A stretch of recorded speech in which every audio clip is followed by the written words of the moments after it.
لله رب العالمين والعاقبة للمتقين والصلاة والسلام على سيد الأنبياء والمرسلين وعلى آله وأصحابه أجمعين.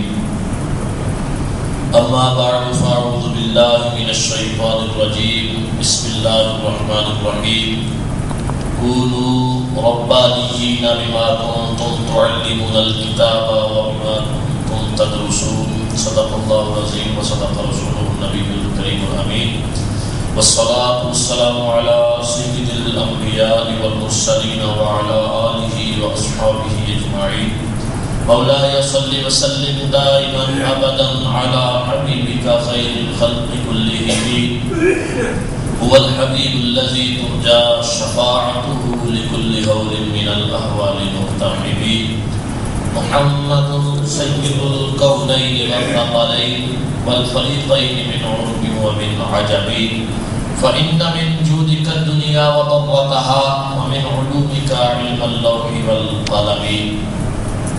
انتہائی عزت و تکریم کے لائق معزز و محترم سامعین کرام، بحمد اللہ تعالی رب العزت خالق کائنات جل مجدہ الکریم کی توفیق اور اس کے پیارے حبیب کریم صلی اللہ علیہ وسلم کے لطف و کرم سے ہماری درس حدیث کی یہ 8ویں نشست ہے.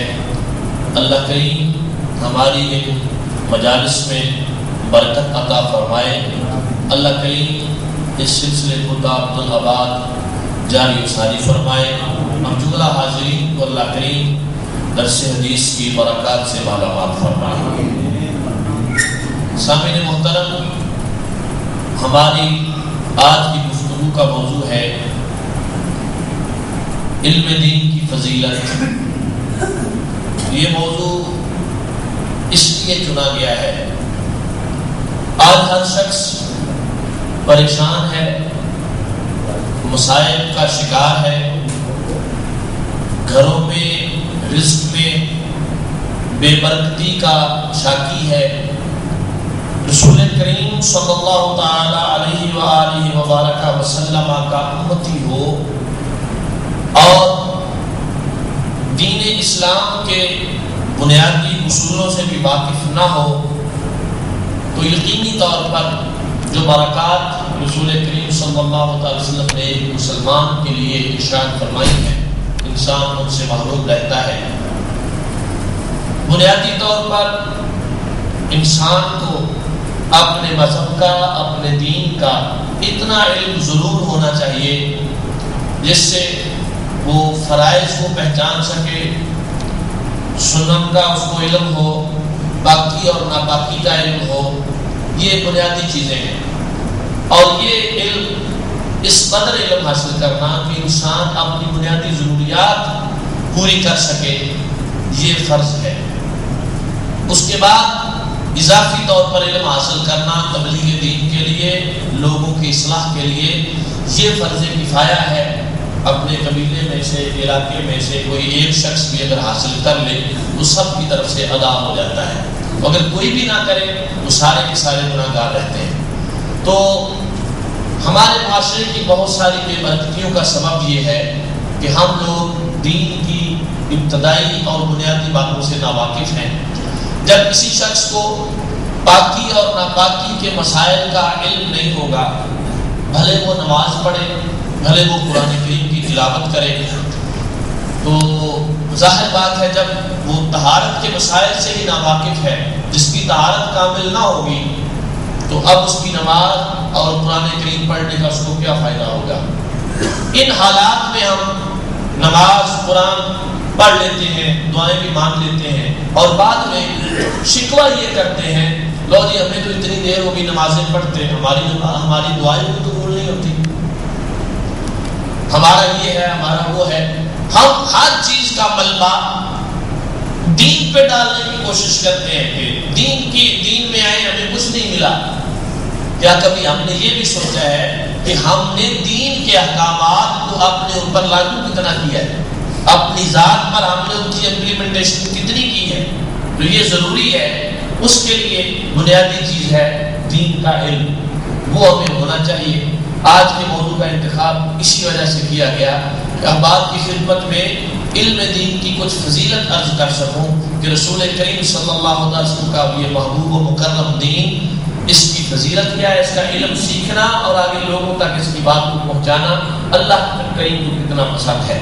قرآن حکیم میں اللہ تبارک و تعالی ارشاد فرماتا ہے سورہ بقرہ میں تیسرے پارے میں، سورہ آل عمران میں تیسرے پارے میں اس کا 16واں رکوع ہے، فرمایا کونوا ربانیین بما کنتم تعلمون الکتاب وبما کنتم تدرسون، فرمایا اللہ والے ہو جاؤ اس سبب سے کہ تم کتاب سکھاتے ہو اور اس سے کہ تم درس کرتے ہو، یعنی اللہ کا قرآن سیکھنا اور آگے سکھانا، اس کا درس کرنا، یہ انسان کو اللہ تبارک و تعالیٰ کا قریبی اور پیارا بنا دیتا ہے۔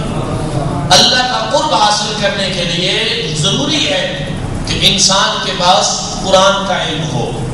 آج ایسے جادی اور ملنگ تلنگ قسم کے لوگ جو قرآن کریم سے بالکل نہ بلد ہیں نہ واقف ہیں، جن کو بسم اللہ شریف بھی ٹھیک سے پڑھنے نہیں آتی، ولایت کے دعوے دار ہیں، قطبیت اور غوثیت کے دعوے دار ہیں معاذ اللہ تعالیٰ، تو اللہ کے قرآن نے یہ فیصلہ دیا ہے، یہ معیار دیا ہے اللہ والا بننے کے لیے سب سے پہلی اور بنیادی بات یہ ہے کہ انسان کے پاس قرآن کا علم ہو۔ اگر قرآن کا علم نہیں ہے، بے علم ناتواں خدا را شناخت، شیخ سعدی رحمۃ اللہ علیہ نے ایسے نہیں فرما دیا تھا کہ بے علم بندے کو کیا پتا خدا کی شناخت کیا ہے، خدا تک کیسے پہنچ سکتا ہے جس کو علم ہی نہیں ہے۔ علم ایک ایسا راستہ ہے کہ بندے کو معرفت خدا بندی تک پہنچا دیتا ہے۔ تو اللہ کریم نے ارشاد فرما ربانیین، یعنی تم اللہ والے بن جاؤ قرآن کریم سیکھ کر۔ مفسرین کرام نے فرمایا اس ربانیین کی تفسیر میں کہ اس سے مراد علماء، فقہاء اور مدرسین ہیں۔ دوسرے مقام پر اللہ تبارک و تعالی نے ارشاد فرمایا انما یخشی اللہ من عبادہ العلماء، فرمایا اللہ کے بندوں میں سے اللہ سے وہی ڈرتے ہیں جو علم والے ہیں۔ تو اللہ کی خشیت، اللہ کا ڈر تبھی نصیب ہوتا ہے جب بندے کو پتا ہو، اللہ کریم کی ذات کے بارے میں جانتا ہو، یہ علم ہو کہ اللہ کی ذات کتنی عرفہ والا ہے، کتنی بلند و بالا ہے، وہ کتنا کریم ہے، کتنا رحیم ہے، کتنا مہربان ہے، اور اس کی دوسری صفات جباری و قہاری یہ بھی اس کے پیش نظر ہو۔ ان چیزوں کا علم ہوگا تبھی تو بندہ اللہ سے ڈرے گا، ورنہ لوگ جہالت میں اس قدر آگے بڑھ گئے ہیں، اس قدر آگے بڑھ گئے ہیں کیونکہ علم نہیں ہے۔ تو اللہ کریم کی ذات کے بارے میں معاذ اللہ ایسی ایسی باتیں کر رہے ہوتے ہیں بیٹھے، عام مجالس میں آپ لوگ بھی سنتے ہوں گے، یہ اتنی دیدہ دلیری سے اللہ کریم کی ذات کے بارے میں ایسی ایسی گھٹیا باتیں کر رہے ہوتے ہیں جو نہیں کرنی چاہیے۔ ان کا قصور کیا ہے؟ ان کے پاس علم ہی نہیں ہے، ان کو اللہ کریم کی ذات کا پتہ ہی نہیں ہے۔ بعض کو معاذ اللہ تعالیٰ اللہ کریم کی ذات کا اپنی ذات کے ساتھ قیاس کر کے بیٹھے، جیسے انسان ہے ویسے اللہ کریم کو سمجھے ہوئے ہیں۔ تو جب تک علم نہیں ہوگا اللہ کریم کی ذات کی پہچان نصیب نہیں ہوگی اور رب کی معرفت نصیب نہیں ہوگی، تو اللہ کا ڈر کیسے آئے گا؟ جب اللہ کا ڈر دل میں ہوگا انسان گناہ سے بھی بچے گا اور اللہ رب العزت خالق کائنات کا پیارا بھی بنے گا، کیونکہ بارگاہ خداوندی کا قانون اس معاملے میں بڑا عجیب ہے۔ دنیا میں انسان جس چیز سے ڈرتا ہے اس سے دور بھاگتا ہے، خوف کھاتا ہے، دنیا کا خوف اور طرح کا ہے، جس بھی چیز سے ڈرتا ہے اس سے دور بھاگتا ہے، لیکن بارگاہ خداوندی کا اصول کتنا پیارا ہے، انسان اللہ سے جتنا ڈرتا ہے اللہ اس کو اتنا ہی اپنا قریبی بنا لیتا ہے، جتنا اس کے دل میں خوف خدا ہوتا ہے رب اس کو اتنا ہی اپنا قریبی بنا لیتا ہے۔ تو خوف خدا تبھی نصیب ہوگا جب بندہ اللہ تبارک و تعالیٰ کی بارگاہ میں اللہ کی ذات کے بارے میں علم رکھتا ہوگا۔ تو خوف خدا کے لیے بھی بنیادی اور ضروری چیز ہے کہ بندے کے پاس علم ہو۔ اللہ تبارک و تعالیٰ نے قرآن حکیم میں 28ویں پارے کے دوسرے رکوع میں ارشاد فرمایا یرفع اللہ الذین آمنوا منکم والذین اوتوا العلم درجات، اللہ تمہارے ایمان والوں کے اور ان کے جن کو علم دیا گیا درجے بلند فرمائے گا۔ ایک درجہ تو ملا ایمان کی وجہ سے اور اگلے درجوں کی بلندی کا سبب علم ہے۔ جب پاس علم ہوگا تبھی بندے کی اللہ کریم درجات بھی بلند فرمائے گا۔ حضور نبی کریم صلی اللہ علیہ وسلم کی ذات پاک پورا قرآن کریم آپ پڑھ کے دیکھیں، رب العزت خالق کائنات جل مجدہ الکریم کے محبوب صلی اللہ علیہ وسلم کی عظمتوں اور شانوں سے بھرا پڑا ہے۔